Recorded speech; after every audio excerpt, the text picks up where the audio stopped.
Alors, voici la suite. Le G. On a un moins ici qui est dans la parenthèse. Donc, priorité des opérations, hein. D'abord, on s'occupe des parenthèses, même si ici on n'a pas de calcul dans la parenthèse. Puis des exposants, hein. Donc, l'exposant 3 se trouve sur le moins ici. Donc, la réponse de la parenthèse, ça sera moins x18. Mais on a un moins devant qui va venir inverser le signe. Et donc, la réponse finale, ce sera plus x18.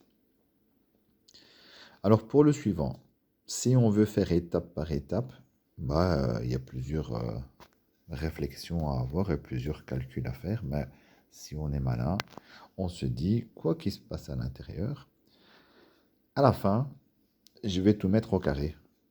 Et comme un carré est toujours positif, peu importe ce qui se passe à l'intérieur, si c'est positif ou négatif, comme je vais le mettre au carré à la fin, la réponse sera positive. Et donc le problème est réglé assez facilement. On a A exposant 3 fois 3, 9 fois 2, 18. Voilà. Et pour le suivant, on va résoudre le problème du signe de la même façon. On a un carré qui va être positif, mais on a un moins devant. Eh bien, la réponse sera négative. Voilà, pour les exposants. D'un exposant, ben on multiplie tout. 3 fois 2, 6 fois 2, 12. Et le dernier, ben même chose, on a un grand carré qui va être positif et un moins devant. Voilà, à 12 aussi. Donc il y a moyen de les résoudre ceux-là assez rapidement. En même temps, ne vous tracassez pas pour cette série de 4 là.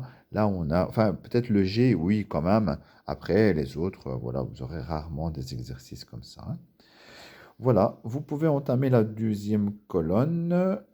Les premiers, c'est un peu la même chose. Et à partir du C, attention, on a un mélange de plusieurs choses. On a des puissances de puissance et on a une multiplication. Respectez la priorité des opérations.